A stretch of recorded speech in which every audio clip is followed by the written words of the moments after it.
안녕하세요. 안녕하세요. 예, 안녕하세요.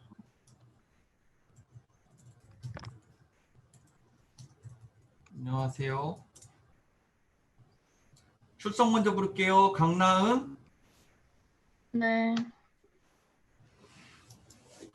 공혜연, 네, 공혜연 없어요? 네, 있어요. 있어요? 목소리가 안 들어서 결석할 뻔했어요. 김건영, 네, 김건영, 네, 김서진, 네, 김지현, 네, 김진성, 네, 박준영, 박준영 없죠? 있어요? 네네. 박하나, 박하나 없는 것 같죠? 없죠? 박하나 없고. 박호진, 박호진 없네요. 배하우, 배하우, 배하우도 없는 것 같고. 손학균, 손학균, 안시현, 네, 안시현 있고요. 윤태웅, 네, 이석진, 네, 이진은, 네, 네, 이혜림, 네, 장보경, 네, 정대원, 네, 정준, 네, 조은호, 네, 주광훈, 네, 최민우 없죠. 최원준, 네, 최정우, 네, 홍다영, 네, 네, 홍다영, 황인유, 네, 안성민,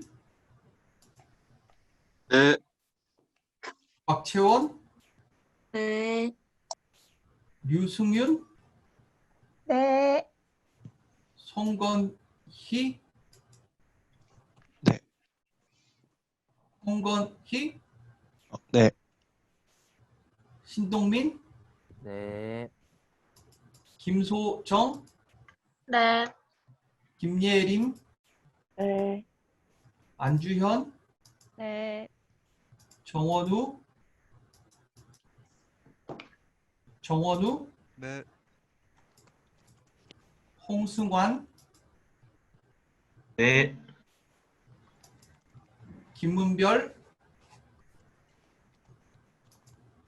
김문별 없고요. 송태현, 네, 정호용, 네, 정호용, 네. 정호용 얼굴 한번 보여줄래요? 그 교수님이 알고 계시는 정호용 맞습니다. 맞아요? 지난 시간에 졸업 논문 안 왔죠?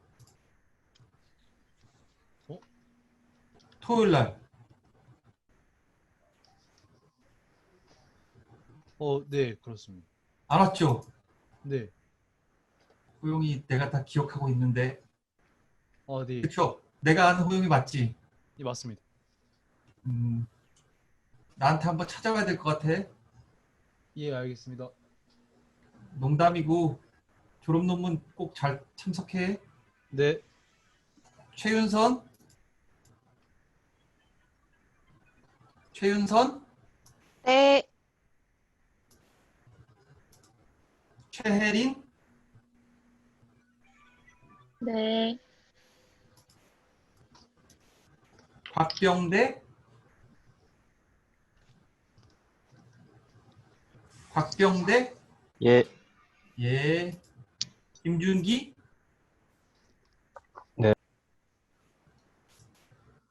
그리고서 민명성. 네.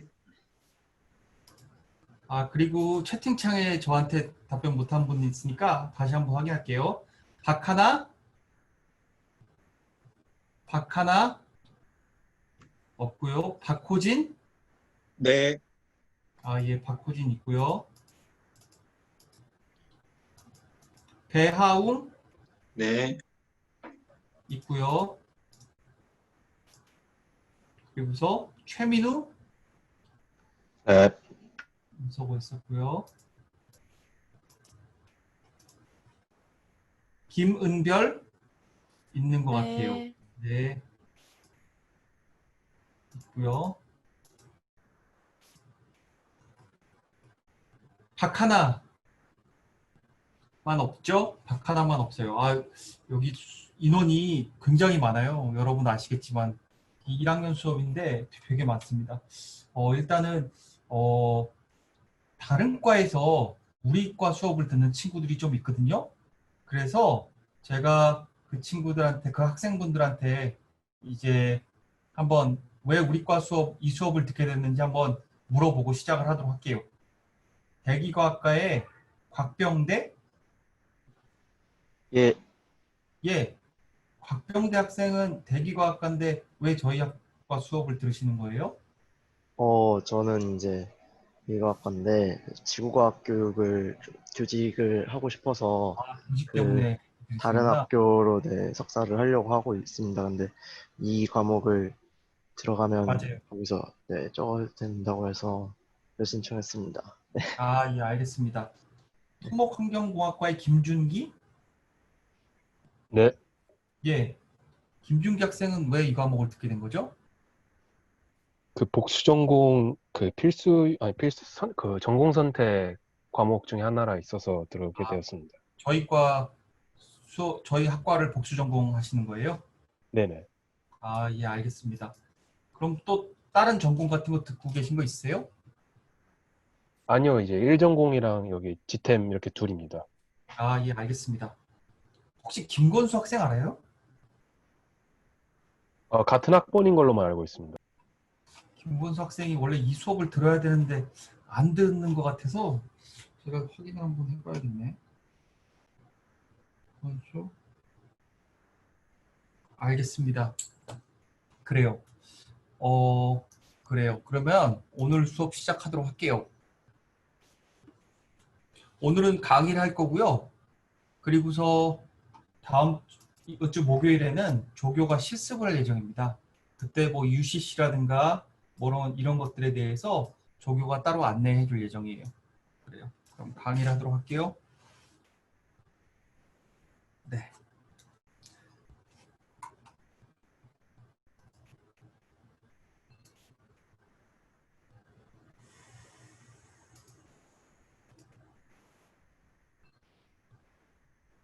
강의 시작하려니까 막 들어오시죠? 갑자기?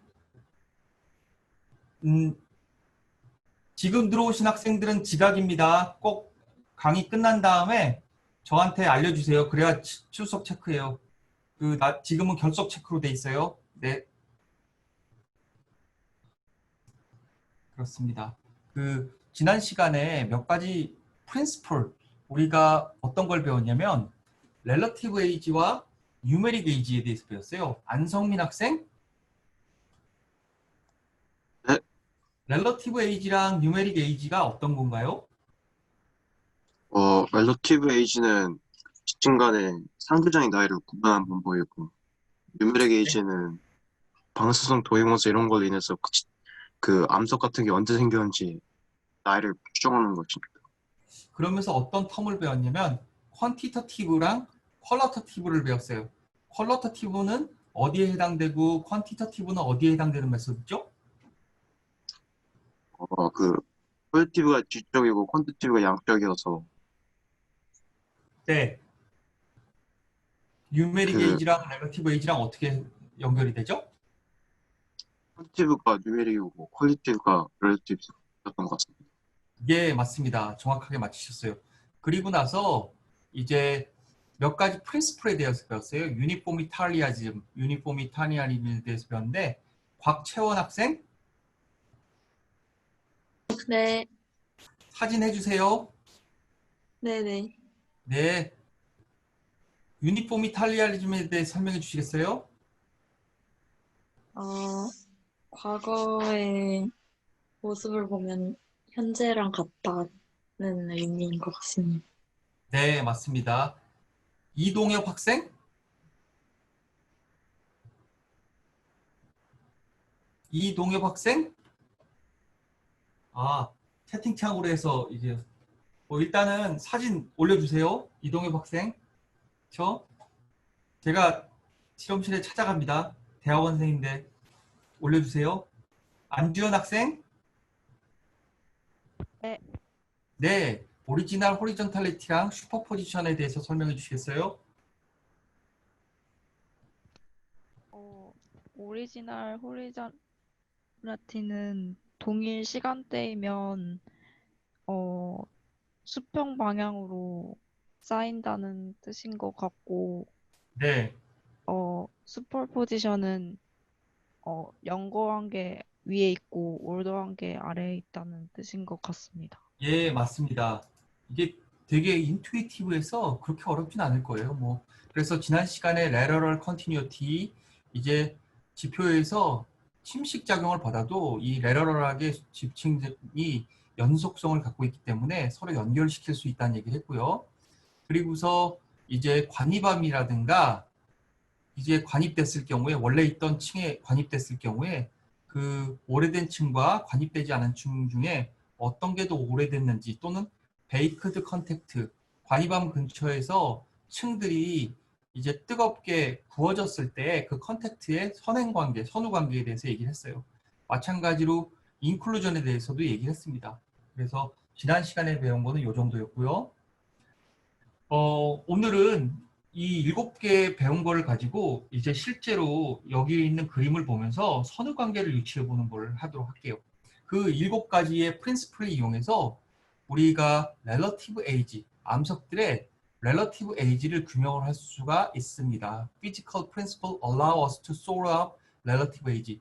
즉 방금 전에 배웠던 여러분들이 이제 얘기했던 7개의 프린시플, 피지컬 프린시플을 이용해서 우리가 지층의 나이를 상대적으로 알 수 있다라는 얘기입니다. 그래서 여기에 있는 층을 보면 일단은 이 층 자체는 폴디드 세디먼트예요. 여기 습곡 구조가 있죠. 그리고서 6번을 보시면은 인클루전. 여기 관이밤 근처에 원래 있던 퇴적암의 모함 성분이 인클루드 돼 있어요. 그렇죠? 그리고서 그라닛이 있네요. 그라닛. 여기에 그라닛이 관이밤 그라닛이 있고요. 그리고서 바살트가 있어요. 바살트가 실이라고 해서 여기에 이제 바살트 레이어가 침투가 되어 있습니다. 그리고서 단층이 있죠? 단층이 쭉 이렇게 잘렸어요. 그렇죠? 단층이 잘렸어요. 그러면 정준 학생,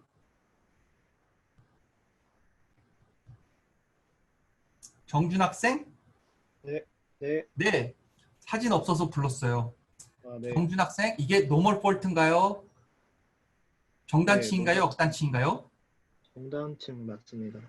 정단층 맞죠? 네. 네. 여기 보면은 상반이 아래로 내려가 있습니다. 그래서 이건 정단층이에요. 그리고서 여기 제놀리스도 있고, 죄송해요. 요게 제놀리스고, 요게 인클루전입니다. 여기 인클루전. 이렇게 들어있는 게 인클루전. 어쨌든 제놀리스도 인클루전 중에 하나죠. 그렇죠?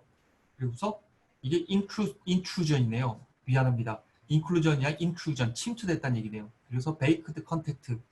여기 근처에 이제 관이밤이 들어가서 온도가 높아져서 여기가 데펴져 있다라는 그런 뜻을 얘기를 합니다. 그러면은 이러한 형태가 우리가 현재 보고 있는 형태가 과연 어떠한 순서로 생겼는지에 대해서 한번 보도록 합시다. A sequence of horizontal layer accumulate. 이제 보시면 슈퍼포지션 프린시플에 의해서 아래에 있는 층이 가장 오래돼 있고 그리고서 상부층에 있는 층이 가장 연거하다는 우리가 프린시플을 적용을 합니다. 그렇죠? 1, 2, 3, 4, 5, 6, 7, 8 이러한 층들이 원래 호리존탈하게 쭉 연속성을 가지고 퇴적이 됐을 거예요. 그리고 나서 두 번째, igneous sil이 intrude. intrude란 뜻은 침투한다는 뜻이죠. 즉 4번과 5번 사이에 마그마가 여기로 침투를 하고 침투를 하고 그게 이제 시간이 지금 지나면서 쿨링 돼가지고 이와 같이 실의 형태로 암석이 형성되어 있는 것을 우리가 유추할 수 있습니다. 그리고서 여기에 있는 원래 있는 퇴적암들이 실, 인클루전 형태로 실에 포함되어 있는 걸 아시겠죠? 그럼 선후 관계가 명확해집니다.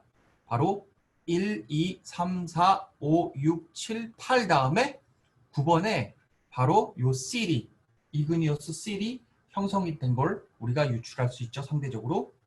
그 다음에 이제 2층에서 폴딩이 형성되고 업리프트. 업리프트는 이제 융기라고 표현합니다. 한국말로는 융기예요.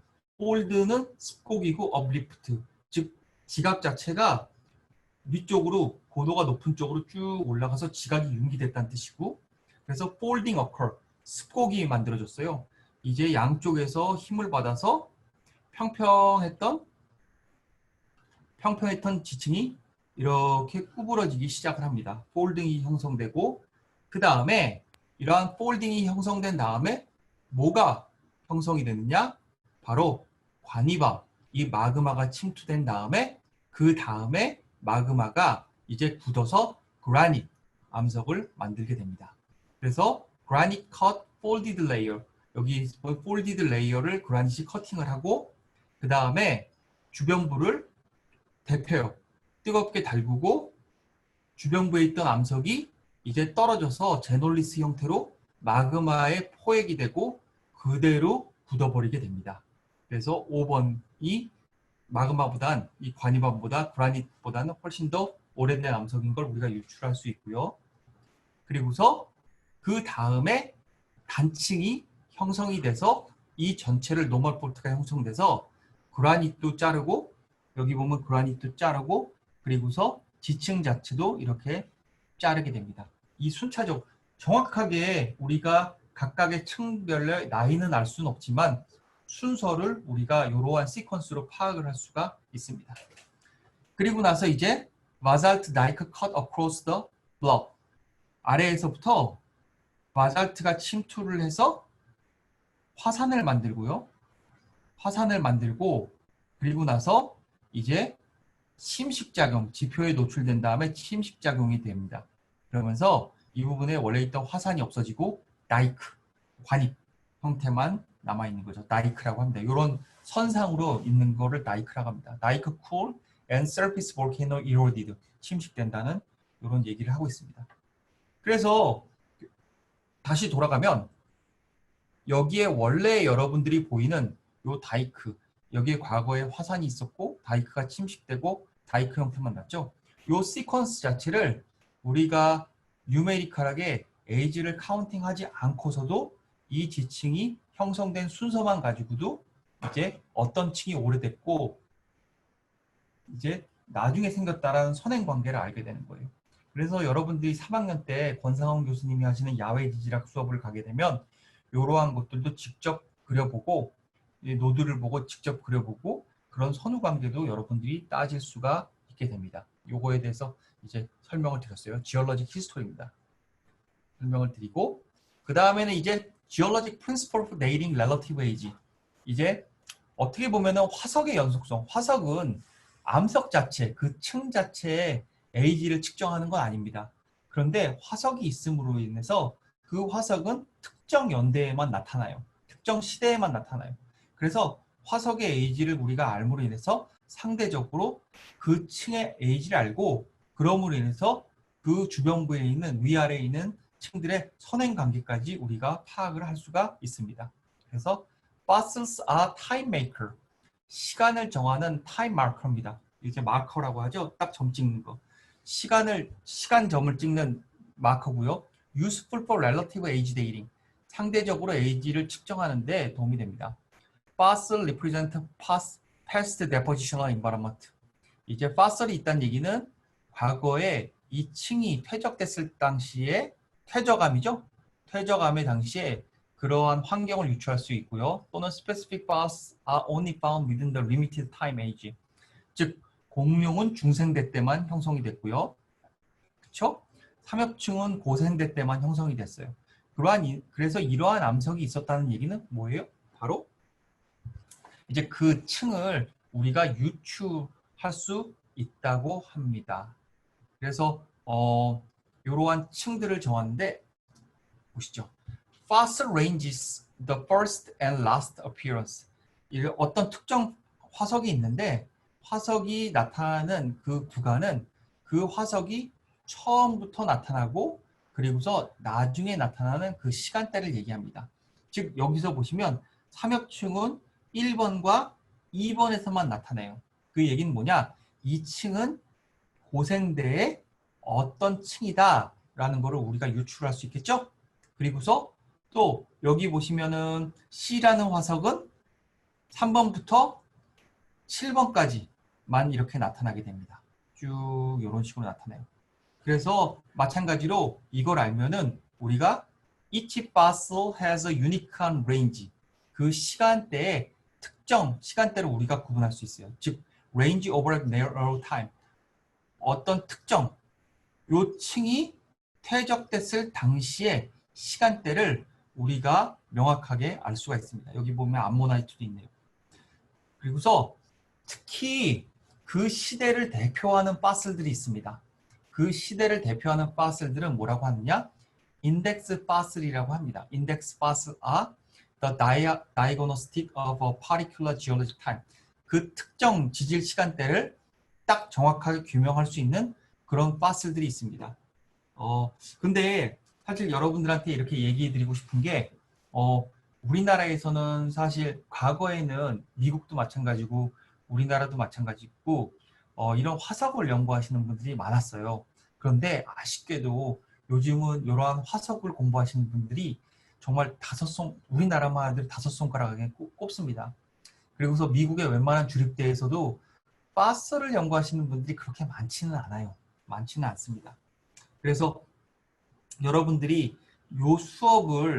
이 수업, 지금 제가 가르치는 요 강의에서 듣고 아마 2학년, 3학년, 4학년 때 이 화석에 대해서 들을 수 있는 기회는 그렇게 많지는 않을 거예요. 그렇게 많지는 않을 겁니다. 그래서 잘 들어보시면 도움이 될 것 같아요. 김예림 학생, 네, 혹시 전공 수업 들으면서 화석에 대해서 다른 수업에서 배운 적이 있으세요? 저 화석의 역사 수강했습니다. 아, 화석의 역사 수강했어요? 김남수 박사님이 가르치셨나요? 이명석 교수님. 아, 이명석 교수님이 그때 가르쳤군요. 예, 네, 화석의 역사라는 수업이 사실은 있기는 한데 그렇게 자주 열리진 않을 거예요. 아마 2, 3년에 한 번씩 열리는데 나중에 기회가 되면 요거에 대해서 보다 자세히 수업을 들을 수 있는 기회가 있을 거라고 생각을 합니다. 네, 그래서 이런 파슬들은 이제 과거에는 우리가 곤드와나라고 해서 이제 지금 5대양 6대주라고 했죠. 그 6개의 대륙이 하나에 뭉쳐져서 슈퍼 컨티넌트가 형성됐었어요. 그랬을 때 이때 생물들은 어느 대륙인지 갈 수가 있었죠. 그렇겠죠? 거기서 이제 형성되는 이제 화석들은 이제 화석이 형성된 다음에 지각 깊이에 퇴적돼요. 그리고 나서 이제 지각이 이렇게 분산이 됩니다. 분산이 돼요. 그 얘기는 뭐냐? 그 특정 화석들이 비록 바다로 멀리 떨어져 있긴 하지만 동일하게 육대주에서 발견된다는 얘기를 하고 있습니다. 그래서 어떤 파슬들은 전 세계적으로 다 발견되기도 하고 또 다른 파슬들은 그렇지 않고 로컬하게 특정 지역에서만 발견되기도 합니다. 그러한 파슬들을 서로 코릴레이션 시켜가지고 그때 당시에 이러한 층들이 어떤 시대에 퇴적됐는지를 우리가 공부하는 학문들을 이제 파슬 코릴레이션이라고 합니다.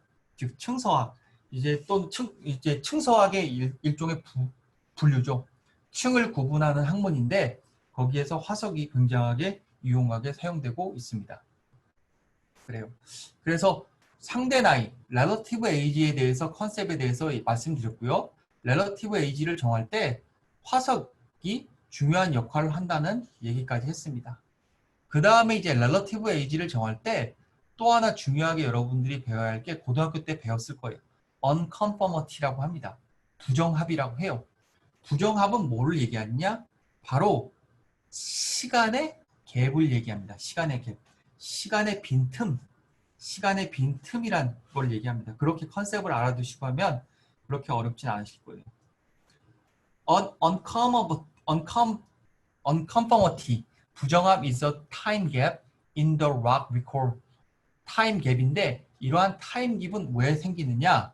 바로 퇴적 환경이 이제 갑작스럽게 이제 변형되어 이제 그 층에서 이로전 침식이 돼서 원래 있던 층이 없어지기도 하고, 또는 갑작스럽게 아주 잔잔한 바다에서 이제 지각이 융기돼서 지표로 이제 갑자기 나오게 됩니다.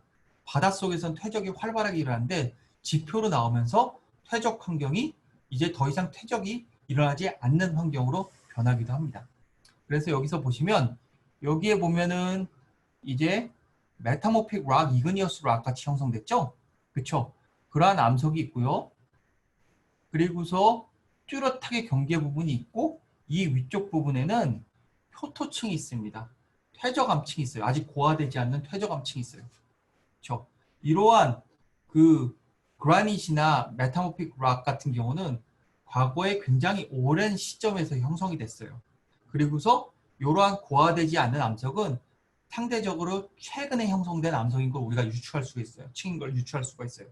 그럼 여기 A와 여기 B 사이에 공간적으로 어떠한 층이 있어야 되는데 없어진 거죠? 그거는 이제 이로전돼서 침식돼서 없어졌다는 걸 유추를 해요. 침식은 뭘 의미하느냐? 굉장히 오랜 시간 동안에 여기 있던 암석이 깎였다라는 걸 의미를 합니다. 그래서 바로 이러한 면을 뭐라고 부르냐? unconformity 또는 부정합이라고 부릅니다. 이러한 부정합은 세 가지의 형태로 구분이 돼요. 첫 번째는 angular unconformity라고 하고요. angular라는 뜻이 경사가 있다는 뜻이에요. 경사 부정합이라고 하고요. 그리고서 non-conformity, 부정적인 의미인데 한국말로 제가 찾아보니까 난정합이라고 하네요. 난정합이라고 하고, 그리고서 disconformity는 평행부정합이라고 합니다. disconformity라고 평행부정합이라고 합니다. 그래서 이 세 가지에 대해서 이제 보도록 합시다. 일단은 여기 보시는 사진들이 좀 있어요. 제임스 휴턴이라고 지난 시간에 제가 소개해드렸죠. 지얼러지의 층서학의 아버지라고 이제 말씀을 드렸는데, 그 사람이 스코틀랜드에서 찾은 언컨퍼머티의 사진을 보여주고 있습니다. 그래서 여기 보시면 이 밑에 쪽에 보시면 일단은 이 층의 방향은 이쪽으로 돼 있어요. 그렇죠? 근데 이 상부 쪽에 있는 층의 방향은 이쪽으로 돼 있어요. 완전히 다른 방향을 나타내고 있죠? 그 얘기는 뭐냐? 이 층 정원우 학생? 네. 아까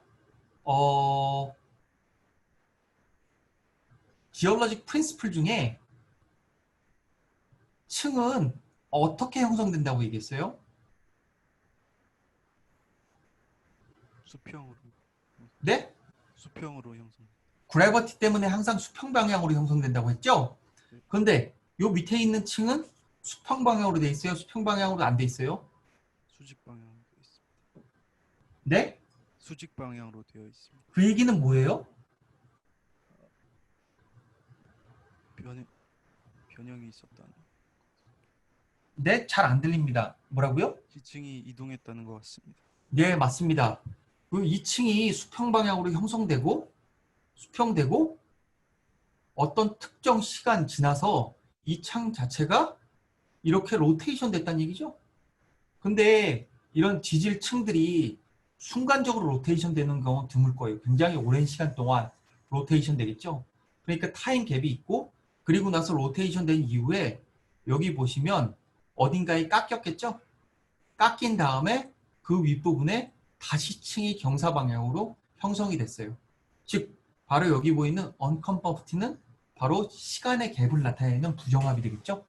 그래서 보시면 오로도비시안 샌드스톤이 버티컬하게 배드가 돼 있어요. 즉 원래 초기에는 최초의 얘가 퇴적됐을 당시에는 호리존탈하게 형성됐는데 90도 방향으로 얘가 구조가 변경되고 오랜 기간 동안 변경되고, 그리고서 이 상부분이 침식되고 그 위에 데보니안 레드베드가 형성되어 있다고 합니다. 그래서 이 시간을 측정해 보니까 50 밀리언, 약 5천만 년, 밀리언이 100만이죠? 5천만 년의 시간의 갭이 있다는 걸 우리가 알 수가 있습니다. 그래서 앵귤러 컨포머티에 대해서 이제 다시 한번 이제 얘기 드렸고요. 각각에 대해서 한번 보도록 합시다. 앵귤러 언컨포머티의 정의에 대해서 한번 볼게요. 앵귤러 언컨포머티는 경사 부정합이라고 합니다.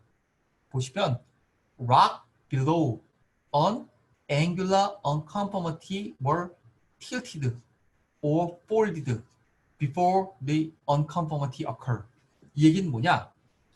일단은 unconformity가 형성되기 전에 이 밑에 있는 원래 암석이 요렇게 힘을 받아서 습곡 형태라든가 또는 힘을 받아서 경사를 나타내는 경우, 하부 쪽에 있는 층이 경사를 나타내든가 틸트 또는 습곡 형태를 나타내는 경우에 바로 angular unconformity라고 합니다. 여기서 보시면 horizontal marine sediment deformed by orogenesis. 여기서 호리존탈하게 층이 형성됐는데 힘을 받아서 조산 운동을 받죠. 그래서 습곡이 변형이 됩니다. 그 다음에 이 상부 쪽에 있는 마운틴이 침식돼서 없어지게 됩니다. 여기 점선 부분을 보시면 시간이 지나면서 이 위쪽이 완전히 깎여서 굉장히 오랜 시간이 걸리겠죠. 깎여서 평평하게 되고 그리고 나서 다시 얘가 어떻게 돼요? 지표가 침강을 하고 그 위에 이제 바다가 형성되면서 퇴적작용이 활발하게 이루어집니다. 즉 이 윗부분에 샌드스톤이나 클레이들이 여기에 침식하게 돼요. 그러니까 퇴적하게 돼요. 그럼 여기서 명확하게 보이시죠? 이 하부 쪽은 습곡이 있고 상부 쪽은 평행하게 층이 형성되어 있습니다. 그리고서 평행하게 층이 형성된 구간과 습곡 구조의 중간에는 뭐가 있어요? 바로 unconformity가 있는데 이러한 경우를 뭐라고 부르냐? 바로 경사 부정합, angular unconformity라고 부르게 됩니다. 그렇죠? 예, 그래서 이 경우가 angular unconformity고요. 두 번째는 바로 난정합이라고 합니다. 난정합. 보시면 난정합은 non-conformity라고 하는데 igneous metamorphic rock capped by the sedimentary rock입니다. 즉 하부 쪽에 있는 암석이 퇴적암이 아닌 바로 igneous 기원의 관입암 또는 메타모픽 기원의 관입암입니다. 관입암이 형성이 되고 이렇게 관입암이 형성이 되고 그 위쪽에 이제 뭐가 형성돼요? 바로 퇴적암이 퇴적됩니다. 그리고 나서 오랜 시간 동안 얘네들이 침식작용을 받으면 이 상부에 있던 퇴적암이 없어지고 뿐만 아니라 이 관입암 부분도 없어지게 돼서 바로 플랫하게 이렇게 이루어지게 됩니다. 그리고 나서 시간이 지나면서 다시 이 지표가 침강을 하게 돼요. 침강을 하면 그 위쪽 부분에 뭐가 형성이 되느냐? 바로 클레이나 샌드스톤 같이 잔잔한 바다에서 퇴적될 수 있는 그런 퇴적암이 형성되면서 마치 관입암 자체가 퇴적암 같이 호리존탈하게 퇴적된 것 같이 보입니다. 그래서 메타모픽 락, 이그니어스 락 위쪽에 퇴적암이 이렇게 형성됐을 경우를 바로 non-conformity라고 합니다. non-conformity, 난정합이라고 합니다. 그래서 다시 한번 읽어보면 igneous and metamorphic rock were exposed by erosion.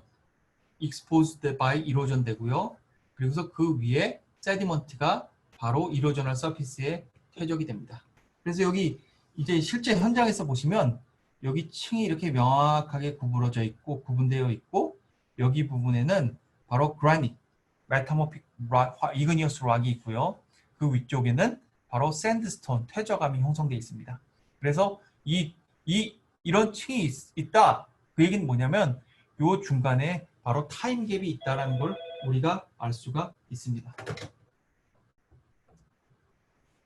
그 다음에 이제 디스컨퍼머티입니다. 디스컨퍼머티는 바로 평행 부정합이라고 합니다. 평행 부정합. Parallel strata bounding non-deformation. Bounding by the non-deformation. 즉 여기에서는 igneous metamorphic rock이 아닙니다. 평행한 퇴적암이 이제 깎이고 그 위에 다른 퇴적암이 형성됐을 때를 바로 disconformity라고 합니다. 평행 부정합이라고 해요. 그래서 parallel strata가 이제 bounded가 잘린다는 뜻이죠. 그래서 보시면 원래 여기에 있던 그 클레이나 샌드스톤, 샌드스톤이 이제 바닷속 깊은 곳에서 퇴적이 됩니다. 그리고서 얘네들이 이제 깎여요. 쭉 이렇게 깎여요. 쭉 지표에 융기돼서 지표에 노출된 다음에 깎입니다. 그리고 나서 다시 C레벨이 떨어진다든가 또는 지표 자체가 심강되면서 그 윗부분에 또 다른 이제 퇴적암이 형성이 되게 됩니다. 이러한 경우에 이제 데보니안과 주라직 사이에 시간적인 갭이 있겠죠.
활발하게 일어나고 있습니다. 비단 우리나라뿐만 아니라 우리나라의 반대편 지구 쪽에서도 이러한 층서작용이 활발하게 일어나고 있어요. 그래서 The Grand Canyon has thick layer of strata and numerous gap이 있단, 여기서 말한 갭은 바로 부정합이 있다는 얘기죠. 부정합이 있다는 얘기고, 그리고서 퇴적암들이 굉장히 오랜 시간 동안 쌓였다는 걸 얘기해요. 그래서 여기서 보시면 이거는 실제 그랜드 캐년의 사진이에요. 아마 여러분들 중에 그랜드 캐년을 못 가보신 분은 있지만 근데 나중에 시간이 되면 꼭 가보세요. 여기 보시면 여기는 과거에 인디안들이 살았기 때문에 그랜드 캐년의 층서는 인디안이 쓰는 말로 층서의 이름이 정해져 있습니다. 특히 우리나라 같은 경우도 우리나라 지질도를 봐도 우리나라 지질도를 보면은 우리나라 말로 그 층이 이름이 명명이 돼 있잖아요. 이를테면 포항에 있는 장기분지 뭐 이렇게 보면 그 지역의 동네 이름이라든가 또는 그 층을 발견한 사람의 이름을 따서 층을 짓는 경우가 많습니다. 그런데 여기 같은 경우는 과거에 이 지역에 인디안이 살았기 때문에 인디안에서 나온 인디안들이 사용했던 언어에서 나온 언어들이 있어요. 미국이지만. 그래서 카이밥, 인디안 단어고요. 카이밥, 토로윕, 커커니노, 허밋 샌드스톤, 수파이. 저는 과거에 솔트레이크시티에 살아서 이 지역에 대해서 좀 연구한 적이 있거든요. 실제로 그랜드 캐년에 서 있었던 층들의 명칭입니다. 레드월 라임스톤. 이거는 카보네이 남석이 있고요. 웅카 그룹, 웅카. 인디안 단어 같죠? 그래서 실제로 여기에서부터 나중에 여러분들이 그랜드 캐년을 깎은 강, 그 콜로라도 리버죠? 콜로라도 리버가 쭉 여기 캐년을 깎으면서 지어놨는데 그래서 여기 깎은 강이 있죠? 그림을 보시면 얘네들이 수십만 년, 억 년 동안 이 층들이 퇴적돼서 형성된 다음에 이 하천이 깎아서 내려가고 있어요. 쭉 깎아서 내려가고 있어요. 그래서 여기 아웃크랍을 보면서 사람들이 이제 이 각각의 층들의 이름과 이 층에 쌓였던 이름과 시간대를 다 규명을 해놨습니다. 이제 제일 하부층은 당연히 메타모픽 락이겠죠? 이그니어스 락이겠죠? 그 다음에 거기에 웅카 그룹이 형성됐고 어떤 부정합이 있고 걔가 경사를 받아서 틸트됐네요. 그 이후에 여기가 뭐 바닷속에 또 가라앉혔던가 또는 하천이 있어서 지층이 수평 방향으로 굉장히 많이 쌓였습니다. 특히 라임스톤이 있었다는 이유는 뭐냐면 뭘 의미하느냐? 여기 부분이 굉장히 잔잔한 바다였다는 걸 의미를 해요. 바다였다는 걸 의미해요. 근데 지금은 거의 사막 한가운데 있죠? 바다였다는 걸 의미합니다.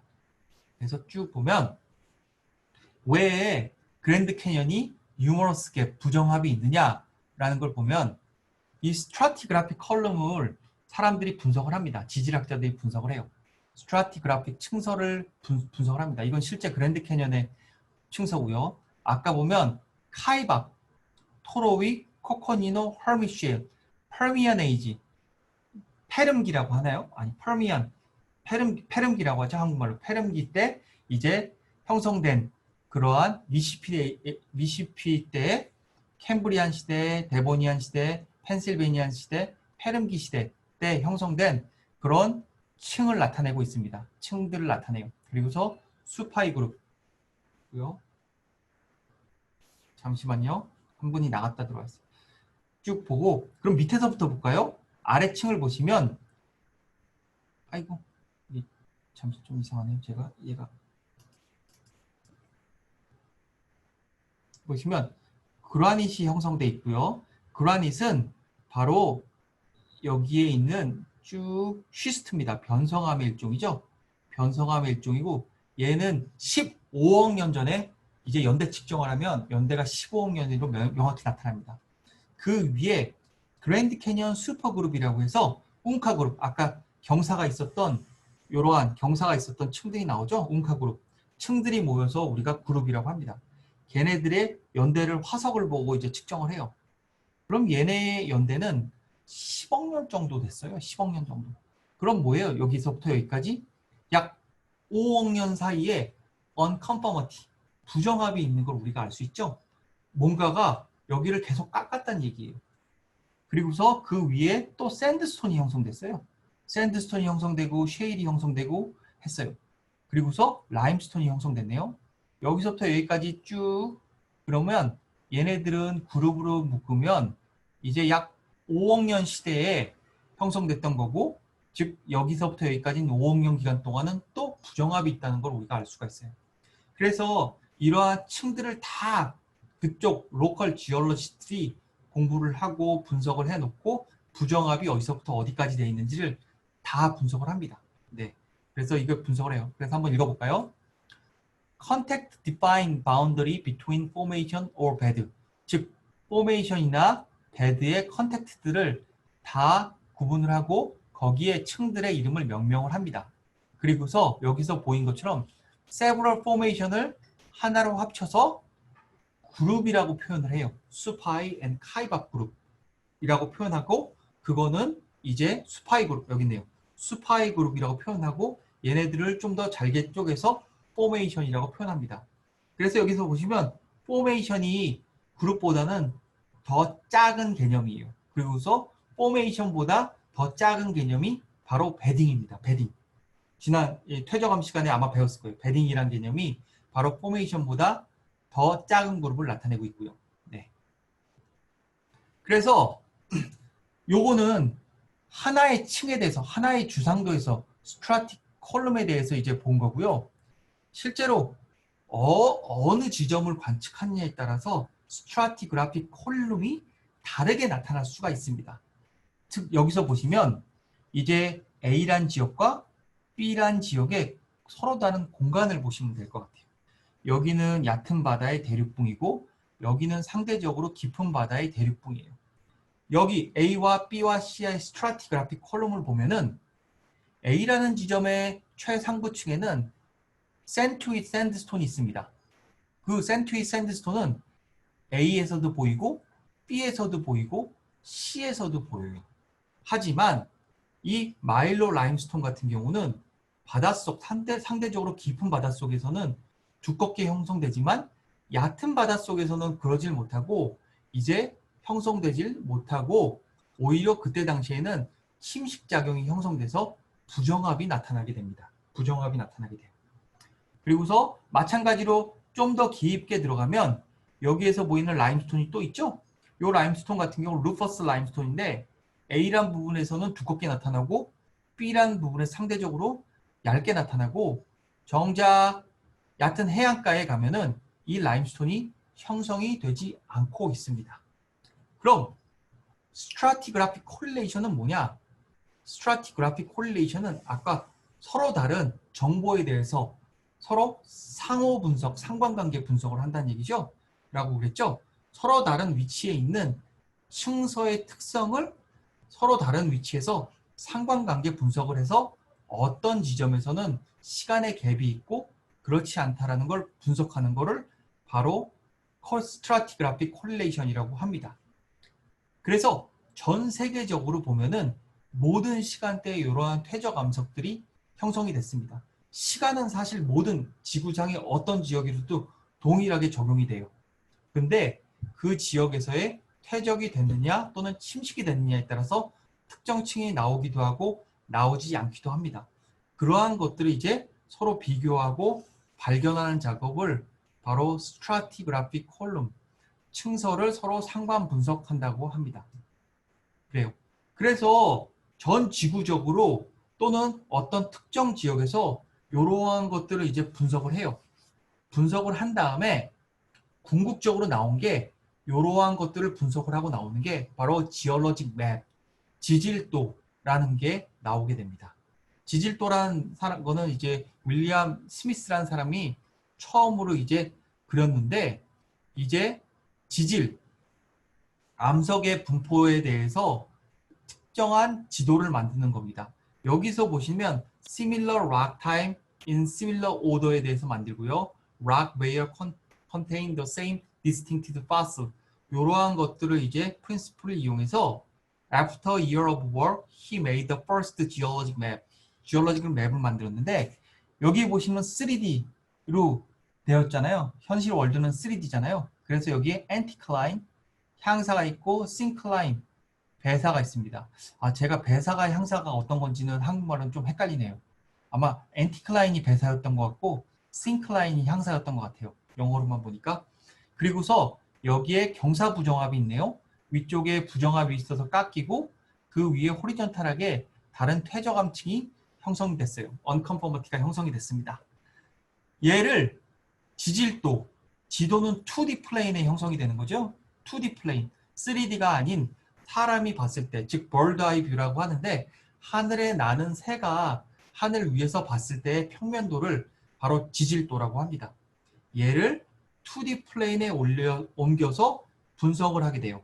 그러면은 같은 층에 나오는 같은 층은 동일한 색깔로 표현합니다. 여기서 보시면 동일한 색깔, 동일한 색깔에 약간 청색빛을 나는 이제 층이 보이고 그리고서 여기에다 향사 표시로 화살표가 다이버징 되게 표시를 해주면 여기에 향사가 있다는 게 죄송해요. 향사가 아니라 배사가 있다는 거를 우리가 알 수 있고요. 그리고서 여기에 보이면 싱크라인이 있다는 거는 화살표가 안쪽으로 멀지 되는 것처럼 이렇게 표시를 합니다.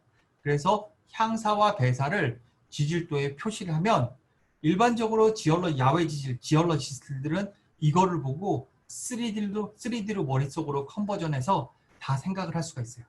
마찬가지로 여기에 향사가 배사가 있는데 여기에 이러한 구조가 있다? 그러면은 3D로 이건 언컨퍼머티야 부정합이다 라는 거를 상대적으로 유출을 할 수가 있습니다. 예, 요게 바로 지질도입니다. 시간이 50분이 됐으니까 10분 정도 쉬었다 할게요. 예, 수고하셨습니다. 12시에 또 봬요. 쉬세요. 쉬세요. 12시에 뵙시다.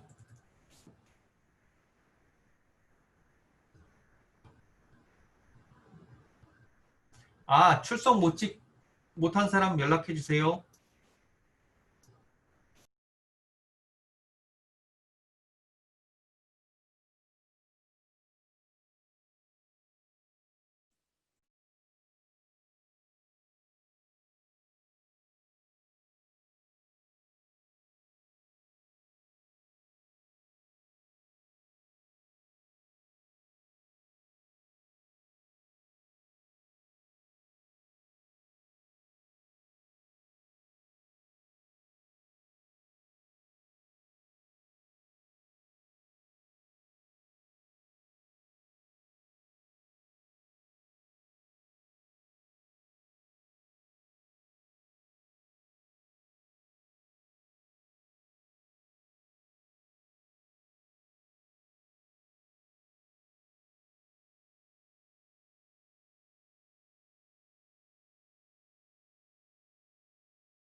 아예 수업 시작해도 될까요?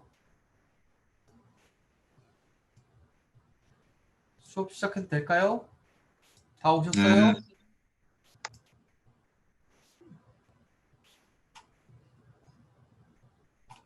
예, 수업 시작하도록 하겠습니다. 지질도에 대해서 그러면 얘기를 드렸어요. 지질도까지 얘기를 드렸고요. 이제 지질도를 어떻게 그리고 하는 거에 대해서는 나중에 시간이 여러분들이 그 야외 지질학 수업을 듣게 된다면 훨씬 더 자세히 보고 그리고서 그 실제로 실습하는 시간도 현장에서 갖도록 할 예정입니다. 그리고서 4학년이 되면 또 필드 캠프라고 있어요. 필드 캠프 수업이 있는데 실제로 이제 졸업할 때쯤 돼서 2주나 3주 동안 지원자를 받아서 강원도 이렇게 돌아다니면서 실제로 이런 지질도를 만드는 그런 수업도 있습니다. 예, 나중에 기회가 되면 그런 수업도 들어보세요. 예, 그래서 이러한 스트라티그래픽 포메이션과 그들의 코릴레이션을 한 다음에 지질도에 대해서 이제 얘기를 드렸고요.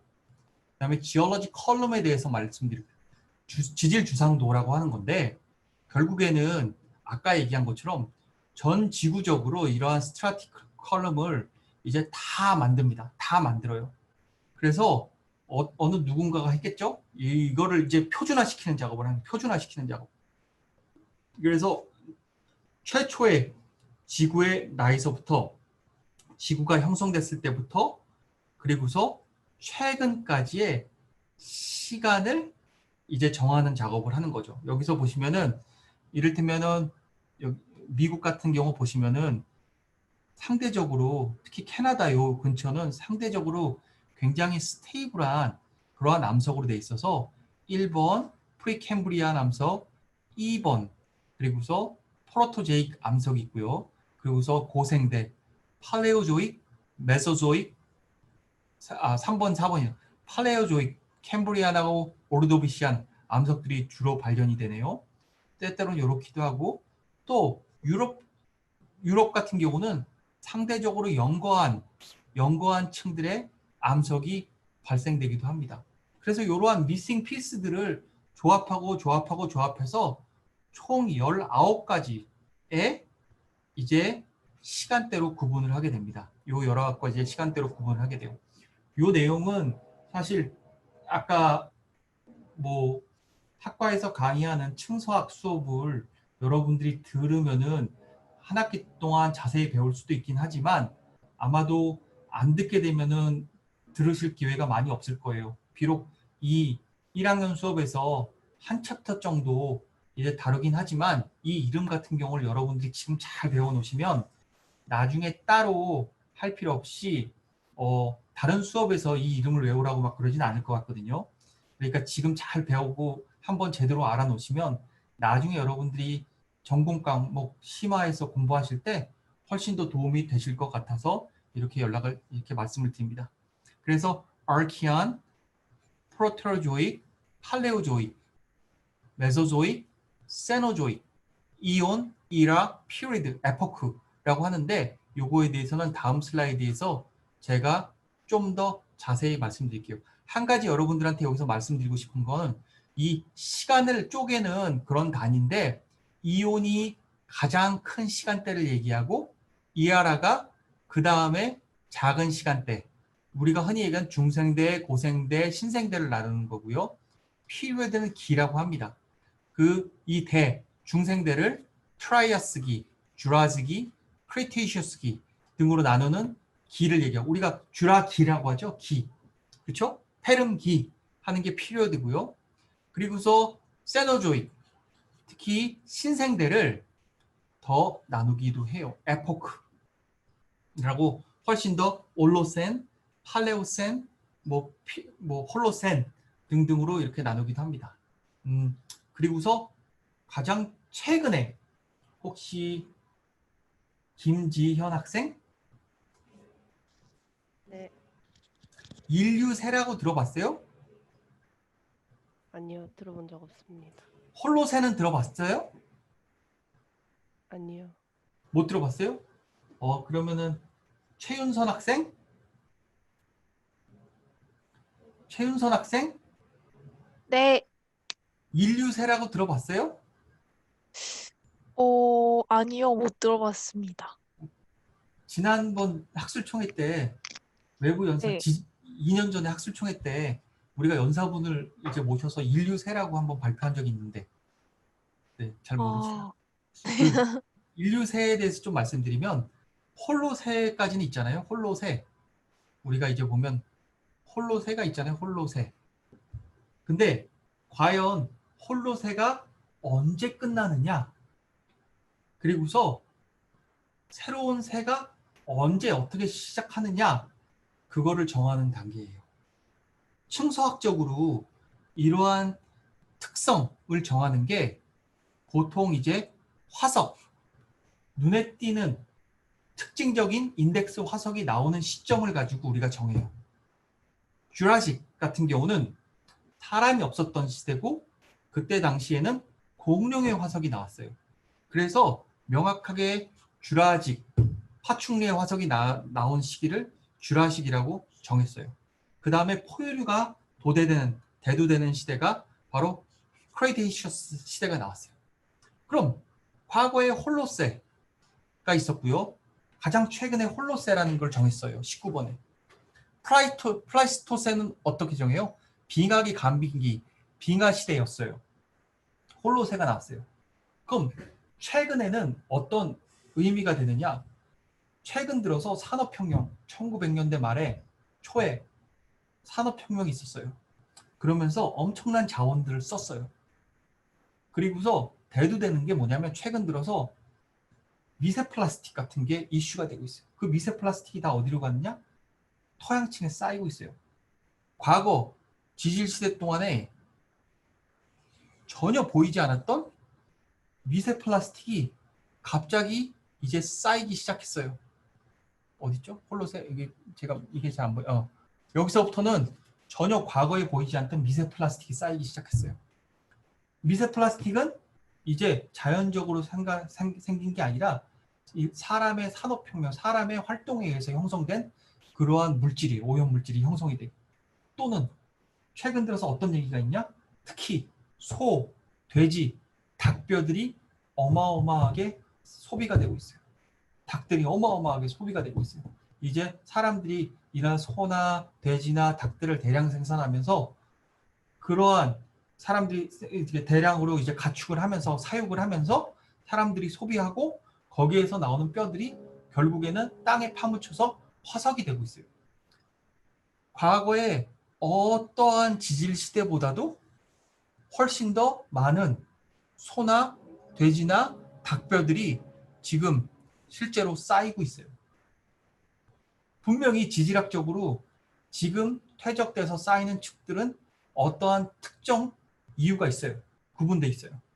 그래서 최근 한 4, 5년 전부터 이제 홀로세가 지나고 새로운 인류세, 즉 사람의 문명으로 인해서 특징적인 화석이 생성되고 그 기준을 언제부터 어떻게 정할 거냐라는 움직임들이 있어요. 그래서 이 인류세라는 거를 한번 네이버나 이렇게 쳐보면은 이제 과거에는 단순하게 화석의 모양이나 화석의 형태를 가지고 구분을 했지만 지금은 문화인류학자나 지질학자들이 함께 모여서 이 층을 구분하는 그런 연구를 하고 책들이 많이 나온 걸 여러분들이 보실 수가 있을 거예요. 그래서 얘기를 들었는데 이러한 지질학적 컬럼을 이제 나누는 작업을 바로 지올러지 컬럼이라고 합니다. 그러면 이제 지올러지 컬럼이 갖고 있는 시간에 대해서 한번 보도록 할게요. 시간. 4개의 시간, 아까 소개해드린 것처럼 4개의 시간대가 있습니다. 첫 번째는 에온이에요. 에온. 누대라고 합니다. The largest subdivision of time. 가장 큰 시간대를 얘기. Hundred of thousands of million year. 이제 수십억 년에 해당되는 거죠. 뒤에서 돌아보면 여기 죄송해요. 제가 좀 지울게요. 여기 너무 지저분해진 것 같은데. 지울게요. 쭉쭉쭉쭉.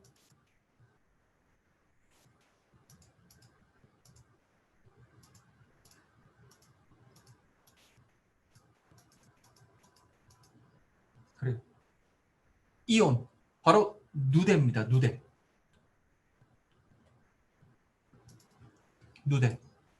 여기서 보시면 시간을 구분하는데 세 개의 시간으로 구분되었어요.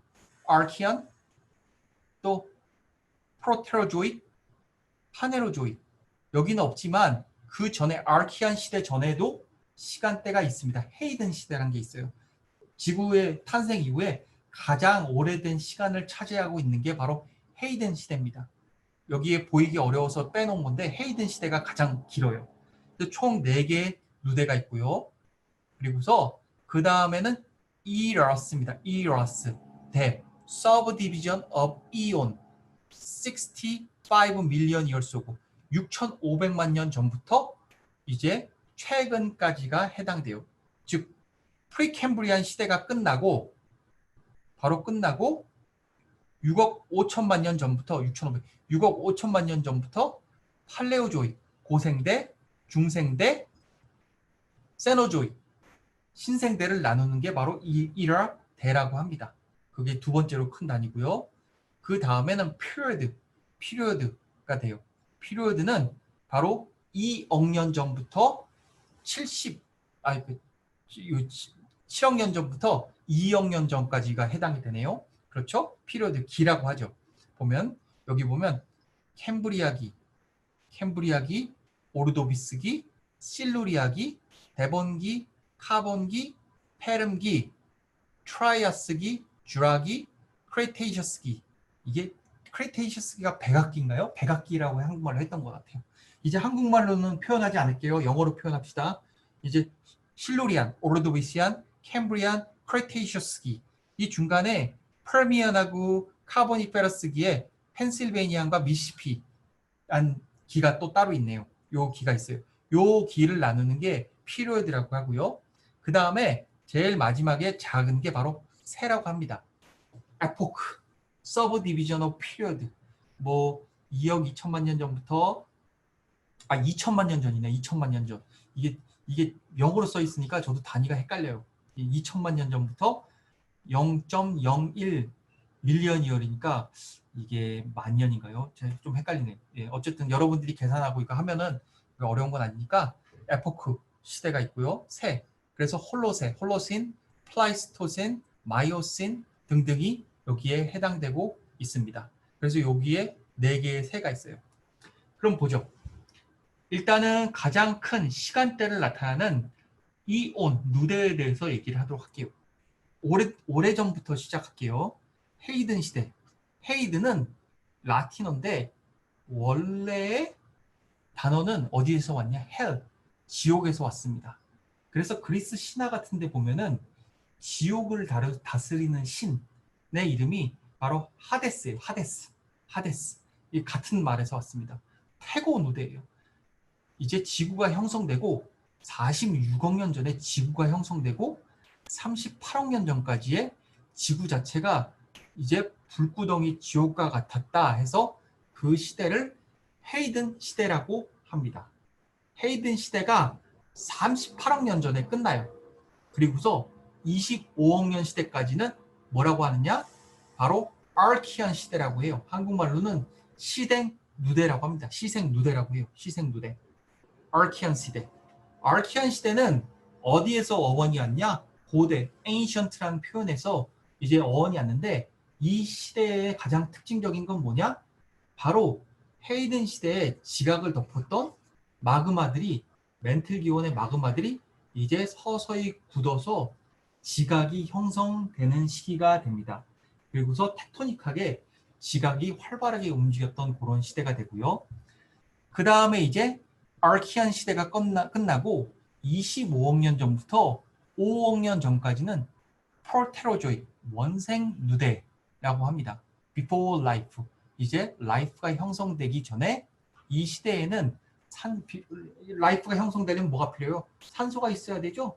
그리고서 대기 중에 CO2 양이 적어지고 톡식한 가스들이 적어집니다. 그러한 이제 우리가 필요한 생명체가 형성되기에 필요한 그러한 준비 작업을 했던 시대가 바로 원생 누대 프로테로조익이라고 합니다. Before life가 되고요. 그 다음에는 이제 visible life, 눈에 보이는 life가 형성되는 시점이에요. 페네로조익, 우리가 흔히 얘기한 고생대, 중생대, 신생대, 세노조익, 메소조익, 팔레오조익이 이렇게 형성됐던 게 바로 visible life가 현생 누대에 해당되고 있습니다. 그래서 파네로조익이 여기에 해당되고요. 그렇죠? 그래서 보시면 이 누대가 지구가 형성되고 46억 년 전부터 6억 년까지 가장 오랜 기간을 차지하는 시간대에 해당됩니다. 예, 해당돼요. 그렇죠? 그럼 누대에 대해서 말씀드렸고, 그 다음에 좀 전에 얘기했던 페네로조익. 페네로조익은 현생 누대는 어떻게 나누어질 수 있냐? 바로 세노조익, 메소조익, 팔레오조익. 팔레오조익은 고생대, 메소조익은 중생대, 세노조익은 신생대라고 표현하는데, 어원 자체가 이 팔레오조익은 팔레오가 오래됐다는 뜻이에요. ancient라는 의미고, 메소는 중간. 또 그래서 스케일 할 때 메소스케일, 메소스케일이라는 표현하잖아요. 마이크로 스케일, 메소스케일, 뭐 리지널 스케일이라고 표현하잖아요. 그래서 메소란 뜻은 이제 미들이라는 뜻이고, 세노란 뜻은 가장 최근에, 리센트란 뜻이 해당됩니다. 그래서 이러한 영어식 표현도 여러분들이 알아두시면 좋고요. 네, 그렇습니다. 그 다음에 이제 그 대가 끝나고, 그쵸? 그 다음에 피리어드로 넘어, 피리어드. 그거보다 이제 대보다 좀 작은 게 바로 피리어드입니다. Time scale subdivision are variously named. 특히 어떻게 되느냐? Are characteristic of time period. 그 특정 시간대를 나타내는 특징들이 있어요. 여기서 보시면 카보니페러스. 카보니페러스는 뭐냐? 이 당시에는 우리가 지금 쓰고 있는 석탄, 카본들이 많이 퇴적됐을 당시의 층들, 특히 이 층들에서는 석탄이 많이 나온다. 그래서 그 기원으로 카보니페러스 피리어드라고 이름을 명명합니다. 카보니페러스 기라고 표현하고요. 이거는 그 층의 특징을 나타내고, 또는 그 특징적인 암석이 나타나고 있는 지역, 로컬리티, 그 지역의 이름을 따라서 얘기를 합니다. 데본기. 여기에서는 백악 같은 것들이, 초크 같은 것들이 많이 형성이 됐는데, 그게 나타났던 지역 이름이 아마 데본인가 봐요. 저도 이제 정확히 찾아보진 않았지만 그 스페시픽 로컬리티를 기본으로 해서 이름을 이제 명명하기도 합니다. 그래서 기가 됐고요. 네, 그 정도까지 얘기하면 여러분들한테 요 시간대에 대해서 이제 대체로 다 설명을 드렸어요. Eon, Era, Period, Epoch. 그래서 요거에 대해서 여러분들이 이제 잘 알아두시고, 다음 챕터에서 Biography of Earth에서 한 번 더 제가 요거에 대해서 좀 더 설명을 드리도록 할게요. 그렇죠? 그 각각 기의 특성에 대해서. 그럼 지구가 형성이 됐어요. 38억 년 전에 지구가 형성이 되고 첫 생명체가 나타납니다. 지구가 형성이 되고 오랜 시간 동안 헤이든 시대, 지구 자체는 불구덩이 같은 시대가 형성이 됐고, 그리고서 시간이 지나면서 싱글 셀드 오르가니즘, 단세포 동물이 처음으로 토대하기 시작을 합니다. 에르키안 시대. 그리고서 단세포 동물이 형성되면서 얘네들이 바로 산소들을 만들어내요. 그게 바로 약 20억 년 전부터 산소들이 지구상에 많이 형성되고, 그거의 증거로 철들, 이제 돌들의 철들이 굉장히 많아져요.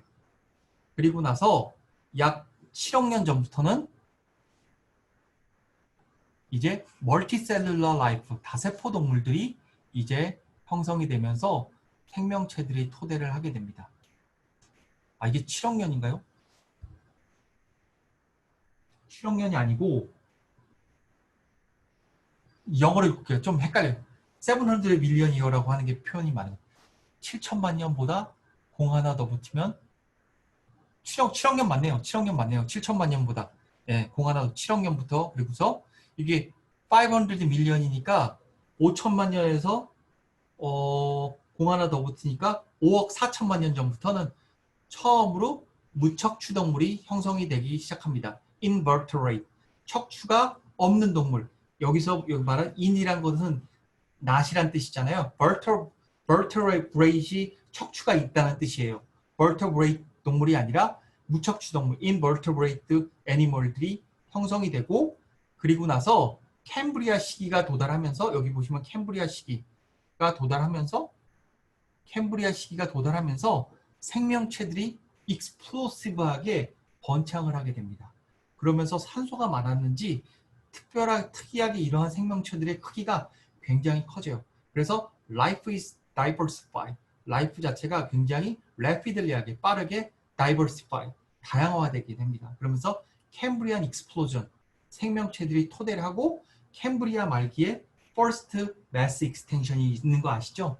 캠브리아 말기에 이러했던 다양했던 생물들이 이제 소멸되기 시작을 합니다. 네. 네. 그래서 요거에 대해서 지구에 대해서 좀 얘기를 하도록 할게요. 그리고서 이제 다시 이제 지질도로 들어와서 최근 스트라티그라피 컬럼에 대해서 좀 얘기를 드리도록 할게요. 여기는 좀 여러분들이 너무 강의 자체에서 좀 심심할 것 같아서 제가 좀 넣었어요.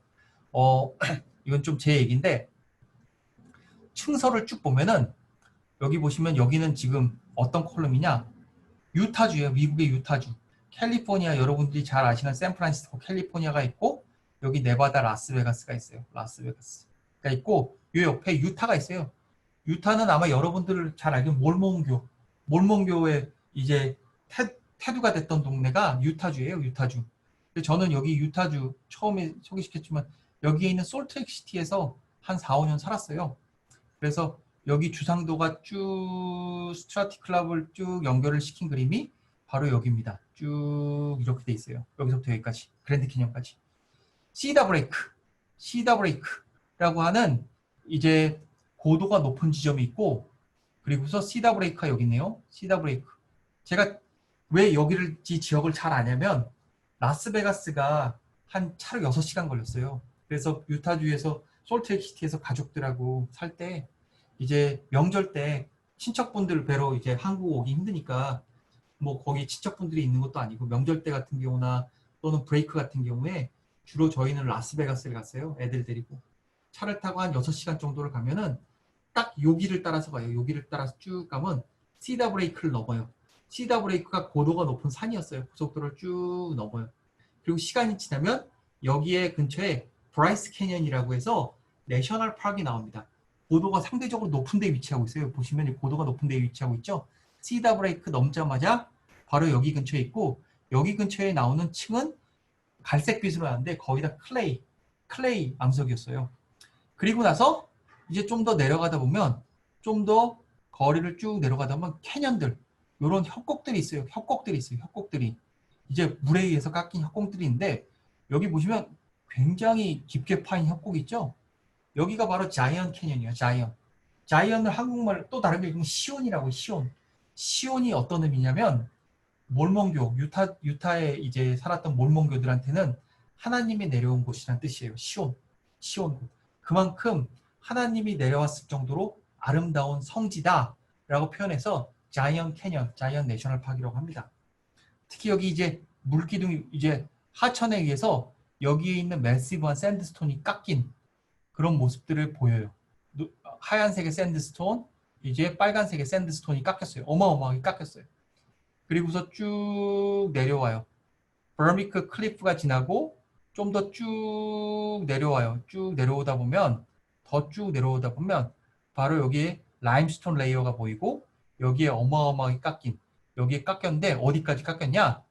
즉 여기에 있는 변성암, 이근육, 프리캠브리안 암석까지 깎여 있었어요. 어마어마하게 깎인 그랜드 캐년이 나옵니다. 여기에 보시면 즉 태초에 지각이 형성되고 그리고서 퇴적암이 형성된 그 히스토리를 거의 모두가 알 수가 있어요. 그렇지만 그랜드 캐년을 깎은 이제 시점이 라임스톤이 형성된 시점은 엄밀하게 얘기하면 시다 브레이크 같은 경우는 여기에 있는 땅속 굉장히 깊이 있는 암석입니다. 여기 시다 브레이크 쪽으로도 이 위쪽으로도 더 많은 층들이 퇴적돼 있어요. 근데 이제 그랜드 캐년은 여기 정도까지 이제 알 수 있는 거죠. 네. 강의 노트에는 이 내용은 없어요. 그냥 여러분들한테 소개시켜 드리려고 이 내용을 포함시켰습니다. 그래서 이제 그랜드 캐년, 제가 브라이스 캐년 여기 보시죠? 아마 제 나이 때가 한 28살 때였던 것 같아요. 이제 제가 46이니까 28이니까 16년 전에 있던 그런 사진입니다. 저 와이프랑 같이 이제 이 근처를 이제 좀 돌아다녔어요. 유타주에 있으면서 이제 처음에 시다 브레이크를 넘고 그리고 나서 이제 브라이스 캐년까지 온 거죠. 여기가 바로 브라이스 캐년의 입구입니다. 브라이스 캐년의 입구 쭉 있어요. 유나이티드 스테이트 내셔널 파크예요. 미국은 내셔널 파크이 페더럴 소속이라서 내셔널 파크 입장권이 굉장히 싸요. 10불? 만원 정도만 내면 미국 전체에 있는 내셔널 파크를 공짜로 모든 공짜로 이제 돌아다닐 수가 있어요. 10불이었나? 100불이었나? 잘 기억이 안 나네요. 되게 쌌어요. 아, 회원권은 100불이었던 것 같아요. 한 번 들어갔는데 10불이고. 그래서 캠핑 쪽 많이 한국에서도 유행이죠. 텐트 하나 들고서 그냥 여기 가서 텐트장 예약하고 여기서 자고 하이킹하고 막 그랬던 것 같아요. 이거는 이제 저의 모습이고요. 여기 보시면은 여기가 바로 브라이스 캐년의 입구에 가장 잘 보이는 모습이에요. 여기 깎여 있죠? 여기 있는 깎여 있는데 여기가 클레이들이 이제 상대적으로 고화되지 않은 암석이에요. 요 위쪽에 고도가 높은 이렇게 고화되지 된 암석들이 이제 깎여 있어요. 이렇게 깎여 있어요. 깎였는데 마치 돌기둥 모양으로 이렇게 조그만 첨탑을 이룬 듯이 이렇게 깎여 있습니다. 되게 독특해요. 여기 사진으로 보면은 그렇게 크게 보이진 않는데 실제로 가서 보면 어마어마합니다. 요 돌기둥 하나의 높이가 아마 아파트 한 6, 7층 높이 정도는 되는 것 같아요. 밑에 내려가서 직접 하이킹도 할 수 있고 여러분들이 이제 돈을 내면 당나귀를 타고 쭉 내려갈 수도 있어요. 당나귀를 타고도 쭉 내려갈 수 있어요. 그래서 이게 16년 전의 제 모습입니다. 16년 전의 제 모습. 그래서 실제로 쭉 내려가면서 제가 사진을 찍은 거예요. 쭉 내려가면 여기 보시면 돌들이 그렇게 단단하지 않아 보이죠? 고화되지 않은 건들면 막 부스러져요. 진흙같이. 그러한 암석들이 풍화돼 가지고 이렇게 첨탑 모양으로 이렇게 뿔뚝뿔뚝 이렇게 쌓여져 있습니다. 뿔뚝뿔뚝 쌓여져 있어요. 여기가 이제 브라이스 캐년이고요.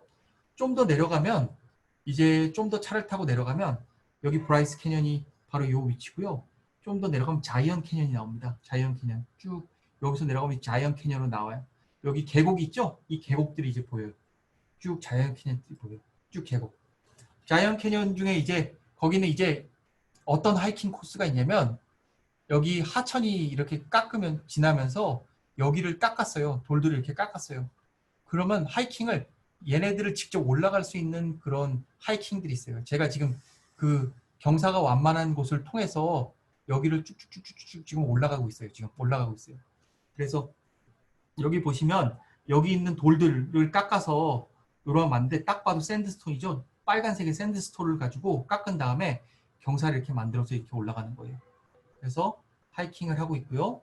그 다음에 이제 자이언인데 이제 자이언 같은 경우는 샌드스톤에 어마어마한 암체로 돼 있어요. 여기 보시면 특이한 게 뭐냐면 돌들이 하나의 암체인데 색깔이 빨간색이었다가 하얀색으로 마치 표백된 것처럼 블리치라고 된 거죠. 하얀색으로 된 것처럼 어떤 경계를 기준으로 돌들의 색깔이 변해요. 변하고 있어요. 그래서 여기 보시면 자이언을 보시면 여기 보시면 빨간색 돌, 하얀색 돌 이렇게 돼 있잖아요. 깎였죠? 이 두께가 어마어마합니다. 여기는 진짜 어떻게 비교할 수가 없는 게 거의 63빌딩만 한 것 같아요. 엄청 높아요. 이 밑에서 보시면 엄청 높아요. 그거를 이제 지금 거의 어떤 산의 중턱까지 올라와서 사진을 찍은 거예요. 산의 중턱까지 올라와서 옆에 있는 사진을 찍은 거예요. 그래서 여기 같은 경우는 사람들이 락 클라이밍을 하다가 많이 죽어요. 도전하다가. 근데 여러분들 혹시 나중에 기회가 되면 이 자이언의 엔젤스 랜딩이라는 데를 꼭 한번 가보세요. 엔젤스 랜딩은 제가 갔던 곳 중에 굉장히 임팩트가 있던 공간 중에 하나였어요. 그러니까 그 산인데 돌산인데 정말 어마어마한 크기로 돼 있어요. 그리고 여러분들이 특히 지올러지를 배우신 분들이라 여기를 가면은 돌들이 보이기 시작할 거예요. 특히 저는 솔트레이크 시티에 있으면서 거기에서 여기 프로젝트 같은 걸 많이 했거든요. 특히 이제 석유 관련된 프로젝트도 하고 지열 관련된 프로젝트를 하면서 실제로 이 층들에 대해서 공부를 했었어요. 이 지역, 유타주에 있는 층들, 그랜드 캐년에 있는 층들을 같이 공부하면서 제가 직접 공부하면서 보니까 참 좋았던 것 같아요. 나중에 기회가 되면 이제 애들을 데리고 한 번 더 가고 싶었던 곳들 중에 합니다. 그래서 자이언 캐년에 대한 이런 사진들을 여러분들한테 보여드렸습니다. 나중에 기회가 되면 제가 있었던 곳들 그랜드 캐년에 대한 사진들도 한번 보여드리기도 할게요. 네, 그렇습니다. 그 네 개에 대해서 조금 이제 제가 직접 갔던 거에 대해서 말씀드리고, 그 다음은 이제 그 렐러티브 에이지를 끝내고 뉴메릭 에이지로 넘어가도록 할게요. 그 뉴메릭 에이지 한번 읽어볼까요? How do we determine numeric age? 이제 절대 나이를 어떻게 측정하느냐에 대한 얘기가 있고요. 절대 나이를 이제 정답부터 말씀드리면 동위 원소, 이제 방사성 동기화는 동위 원소, 암석에 포획된 동위 원소로 한다고 얘기를 했습니다. 예. 그래서 그거에 대한 기술에 대해서 배우는데, 사실 제가 제 아들이 한 2년 전에 중1이었거든요. 그래서 중1 교재를 보면서 한번 아들하고 같이 공부한 적이 있는데, 거기서도 이 얘기가 나오더라고요. 거기서도 요즘 중학교 1학년 교재가 그렇게 자세히 나온지 몰랐어요. 그래서 아마 여러분들 다 들었던 내용이니까 쉽게 넘어가도록 할게요. 네. Numerical age give age of rock. 즉 numerical age, 즉 암석의 절대 나이를 우리가 알 수 있, 다이렉트하게 측정해서 얘의 나이는 몇 년 전 거다라고 알 수 있는 게 바로 numerical age입니다. 어떻게 측정하냐? Radioactive decay of atom. 암석에 있는 원소들이, 동위원소 같은 경우는 분기하는 동위원소는 분기하는 레이스를 알거든요. 속도를 알거든요. 그 속도를 알고 우리가 이 암석이 형성됐을 때의 원래 시점을 유추하는 거예요. 그 속도를 이용해서. 그래서 radioactive decay proceed at a known rate, fixed rate. radioactive 원소마다 이제 어떠한 특정 속도로 붕괴되는 거를 실험을 통해서 다 사람들이 정의를 해놨어요. 그래서 그걸 알면 그거를 역으로 추적해서 이 암석이 원래 형성됐던 시점을 알 수가 있습니다. 그래서 numerical age study is also called geochronology라고 합니다. geochronology.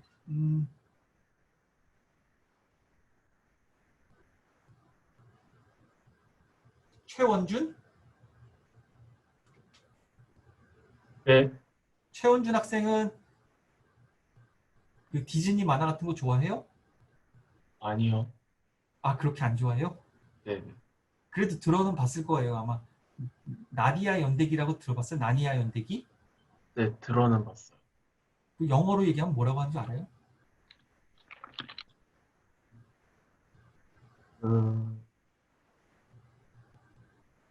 모르겠습니다. 왜 물어봤겠어요? 나니아 연대기. 한번 다른 분한테 물어볼까요? 김서진 학생?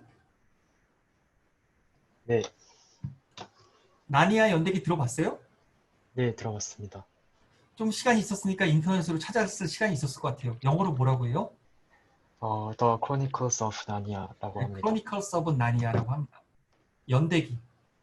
Chronicles라는 뜻이 어원이 시간에 따라서 변하는 연대를 얘기해요. 마찬가지로 지오. 우린 지올로지잖아요. 지오크로놀로지. 이제 지각의 연대를 측정하는 학문을 지오크로놀로지라고 합니다.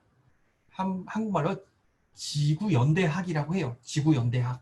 연대학이라는 그런 학문이 있습니다. 그걸 들으면 동위원소 기법을 이용해서 어떻게 지구의 연대를 측정하는지에 대해서 공부를 하는 그런 학문들이 있습니다. 그래서 나중에 여러분들 뭐 토익도 준비하고 토플도 준비하고 뭐 또는 유학 가고 싶어 하는 사람 저처럼 GRE도 준비하고 저도 다 했어요. 영어를 그냥 무작정 외우려고 하지 말고 그 어원을 잘 파악하고 공부를 하면은 영어 단어가 쉽게 외워져요. 저 같은 경우는 물론 여러분들처럼 단순히 뭐 그 나이 때, 여러분 나이 때 영어 공부할 때는 그러지는 못했는데 미국에서 15년 정도 살고 이렇게 여러 개의 단어에 노출될 수 있는 기회가 많았어요. 그리고 나서 나중에 종합을 해보니까 그 어원들만 여러분들이 잘 조합만 하더라도 영어 단어를 쉽게 외울 수가 있더라고요. 예. 그래서 저는 이렇게 크로놀로지 딱 보면 그러니까 책들 같은 것도 이제 나니아 연대기, 크로니컬스 뭐 나니아 연관을 시켜서 많이 외우려고 해요. 네, 그렇습니다. 그래요. 아이소톱. 그럼 아이소톱 동위원소에 대해 볼까요? 아이소톱, element that have varying number of neutron. 아이소톱은 이제 중성자가 원자나 전자 숫자는 같지만 중성자 숫자가 다른 경우를 바로 아이소톱으로 합니다. 동위원소라고 하죠. 그래서 varying the number of neutron. 중성자 숫자가 달라요. Isotope have similar but different mass number. 그래서 isotope have similar but different mass number. 그래서 이 중성자 숫자가 다르기 때문에 mass number가 다르죠. 그래서 stable isotope, 같은 경우는 카본을 보면은 아이소톱 자체가 절대로 변하지 않습니다. 붕괴를 하지 않아요. 그런 이제 아이소톱을 스테이블 아이소톱 안정 동위원소라고 하고요. 같은 동일한 탄소 동위원소 같은 경우도 C13 여기서 보시면 C13 같은 경우는 스테이블 아이소톱에 속해요. 변하지 않습니다. 반면에 중성자가 하나 맞는 이제 C14 같은 경우는 스폰테이니어스하게가 무슨 반응이에요? spontaneously decay 합니다. radioactive하게 decay 하는데 신동민 학생 spontaneously가 무슨 뜻이에요? 네, 동시에. 잘 안 들립니다. 동시에라는 뜻 아닌가요? 아, 동시에는 아니에요. 비슷한데 곽채원 학생 이거 화학에서 일반화학에서 배웠을 거예요. 가장 처음에 배울 거예요. 곽채원 학생 네. spontaneous가 무슨 뜻이에요? 자발적으로? 자발적으로. 어디 나와요? 일반화학에?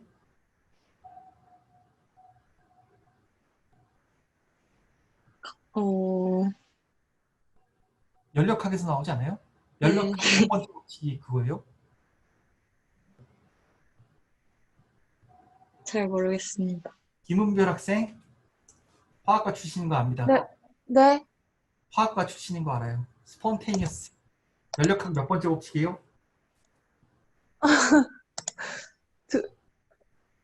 잘 모르겠는데 깁스 프리 에너지.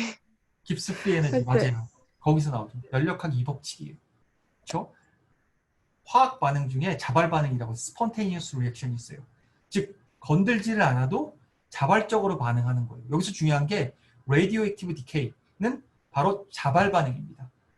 아무런 이유 없이 그냥 자발적으로 얘가 방사성 붕괴를 하고 있습니다. 그렇죠? C13, C14, radioactive decay. 그래서 이렇게 방사성으로 붕괴하는 원소의 붕괴 속도를 이용해서 나이를 측정하는 게 바로 지구 연대학입니다. 그리고 radioactive decay progress along a decay chain. 근데 decay chain 물론 여러분이 나중에 동위원소학 배우면 알겠지만 어떤 원소가 우라늄에서 레드로 한 번에 이렇게 변하는 게 아니라 굉장히 decay chain이 여러 개가 있어요. 그런데 도미넌트하게 컨트롤하는 리액션이 있습니다. 이를테면은 우라늄에서 레드로 변하는 거는 시간이 수십억 년 걸려요. 그런데 중간에 다른 원소로 바뀌고 하지만 결론적으로 가장 오랫동안 시간이 걸려서 바뀌는 게 이 원소에서 여기까지 변하는 거예요. 그래서 일반적으로 우라늄에서 레드로 변한다. 일반적으로 얘기를 하지만 그 중간 단계들이 상당히 많이 있습니다. 그런 의미에서 이제 along a decay chain, 여러 개의 다른 체인으로 변한다고, 체인 같이 연결돼서 변한다고 그런 의미예요. Decay create a new stable element that also decay. 그래서 여기에서 한번 바뀌고 도터가 생기고 얘가 붕괴하고 또 바뀌고 붕괴하고 또 바뀌고 이러한 일련의 과정을 거칩니다. 그래서 결국에는 decay proceed a stable element endpoint. 그게 레드가 되겠죠. 엔드포인트가 이렇게 돼요. 그래서 일반적으로 농도가 감소하는 것, 페어런트 아이소톱, 엄마 동위원소는 바로 여기서 해당하는 우라늄이 되겠고요. 도터 아이소톱은 바로 디케이 프로덕트의 요 중간 단계에서 해당되긴 하지만 일반적으로 우리가 얘기하는 가장 마지막 프로덕트를 도로 아이소톱이라고 합니다. 그러면 그 도로 아이소톱, 이 하프라이프에 대해서 볼까요? 하프라이프는 여러분 아마 고등학교 때 다 배우셨을 거예요. Time for half of unstable nuclei to decay. 즉 어떤 특정 동위원소가 반으로 되기까지에 걸리는 시간을 농도가 반으로 되기까지에 걸리는 시간을 바로 하프라이프라고 합니다. 반으로 된다는 얘기는 뭐냐면 페어런트 아이소톱이 오리지널 페어런트 아이소톱의 농도가 반이 되고요. 반대로 생성되는 아이소톱의 숫자는 반으로 증가되겠죠. 여기 보시면 녹색은 페어런트 아이소톱, 여기는 도로 아이소톱이에요. 원래는 시간이 0일 때는 도로 아이소톱은 없었어요. 페어런트 아이소톱만 양이 16이었는데 시간이 하프라이프 정도 지났어요. 하프라이프 쭉 지났어요. 첫 번째 하프라이프를 지나요. 그러면 원래 농도가 16에서 8로 떨어지고 그만큼 8만큼의 도로 아이소톱이 형성이 됐어요. 그러면 하프라이프, 첫 번째 하프라이프에는 바로 여기서 보시는 것처럼 초기에는 페어런트가 있었는데 지금은 8개의 페어런트와 도토가 8개가 동시에 있어요. 그쵸? 동시에 있어요. 그리고서 또 하프라이프가 지났어요. 또 하프라이프가 지나서 두 번째 하프라이프에 도달하게 되면 페어런트의 농도가 8이었는데 4개가 되겠죠? 4개가 되겠죠? 그쵸? 그럼 4개만큼 증가했으니까 도토는 4개가 증가한 바로 12가 되겠죠? 그래서 원래는 초기에는 16이었다가 8과 8이었는데 시간이 더 지나니까 이제 페어런트는 4개가 되고 도터는 12개가 됩니다. 이런 시퀀스를 하면서 계속씩 반씩 그 양이 줄어들게 해야 돼요. 근데 궁극적으로는 어심터틱하게 가죠. 점근선으로 가죠. 절대로 페어런트 이걸 따라가면 페어런트의 농도가 0이 되는 점에 도달하지는 않습니다. 그렇죠? 계속해서 페어런트의 농도는 반으로 쪼개질 뿐입니다. 그렇죠? 그렇죠? 그래서 요게 요 컨셉을 이용해서 우리가 지구의 연대 또는 암석의 나이를 측정할 수가 있습니다. 그래서 age of mineral can be determined by measuring the ratio of parent and the daughter isotope.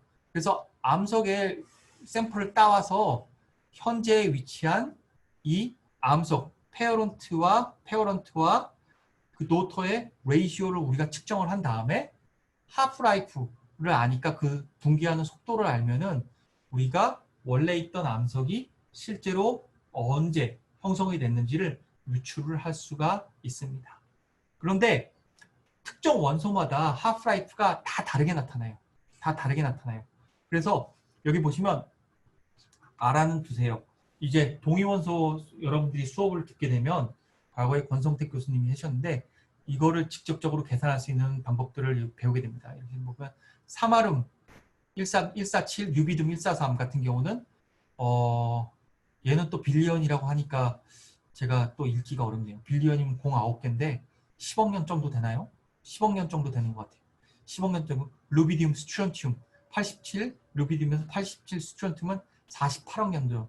우라늄 레드 같은 경우는 뭐 4.5억 년? 4.5억 년 되나요? 좀 이상하긴 한데 포타슘 아르곤, 우라늄 레드 등등 이렇게 원소들이 분기하는 속도가 다 다르고 반감기가 서로 다 다르게 나타납니다. 이런 것들은 기존에 연구했던 사람들이 다 먼저 계산을 해놨어요. 다 정량적으로 다 계산을 해놨습니다. 그런 것들을 갖다 써요.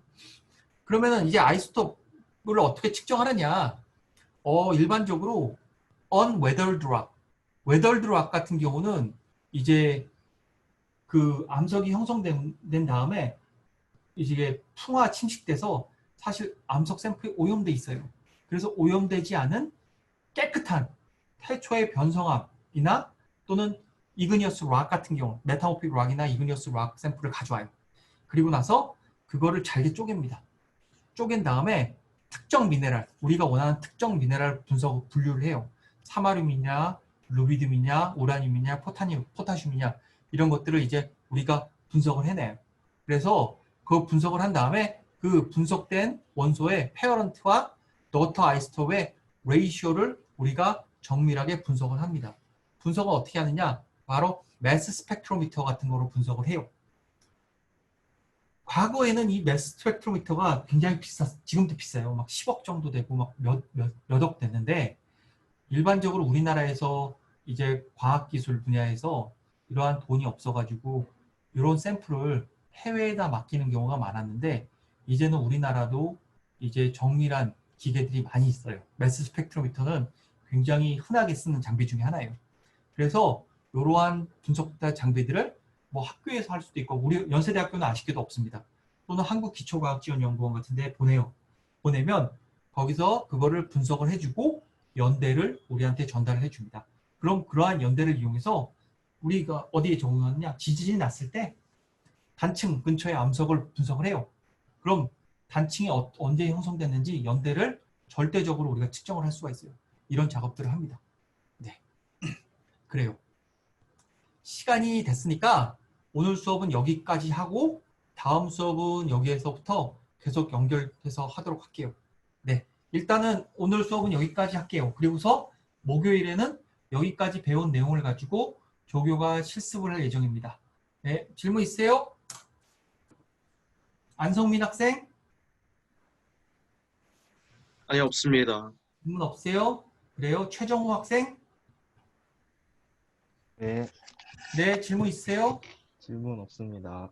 네, 없으시면은 오늘 수업은 여기까지 하고 저는 다음 주 화요일 날 뵙도록 하겠습니다. 수고하셨습니다.